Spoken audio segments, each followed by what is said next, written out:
How long does it take to speak English fluently? Today I'm going to answer this question. There were a few questions about it on my profile and also some questions related to my English journey, how long it took me to speak English like this fluently.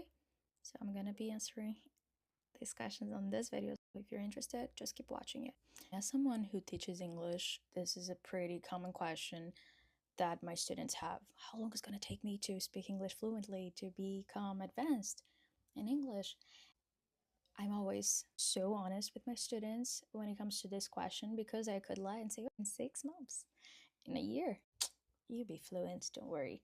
But the truth is that becoming fluent, the time that it's going to take you to become fluent in a language depends on so many factors, several ones, like your current English level, how much effort you put into your learning, like how much you study, how often you practice your English, how much you expose yourself to the language, because there's no point in like wanting to speak English like that fast if you don't practice, if you don't study. Like some people, they focus a lot the time that it's going to take them to achieve fluency, to become great at something, instead of focusing on the journey itself, how much fun you're going to have during the journey, focusing on what you're doing during the period instead of focusing on the end.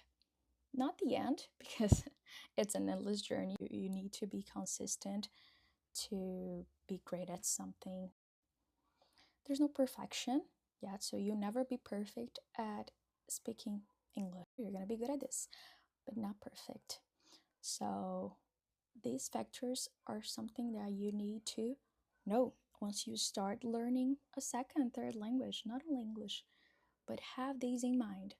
And I could tell my students, maybe in a year, 2 years, 3 years, 6 years, who knows, you'll become fluent in English. And it goes without saying, the time that will take you to speak English fluently depends on how much effort and time you put into your practicing, into your studying. Yes, did you know that? If you didn't, now you know. And there are some tips that will help you learn English faster, things that I have started doing during my English journey definitely helped me a lot, like exposing myself to the language, speaking, practicing my speaking, even though I was making mistakes, because that was the only way that I was going to be able to express myself, to have conversations. So I would practice my speaking, listen to podcasts, listen to music, listen to videos, whatever in English. Put English in your daily life, expose yourself to that language, no matter how hard it is, how uncomfortable you feel.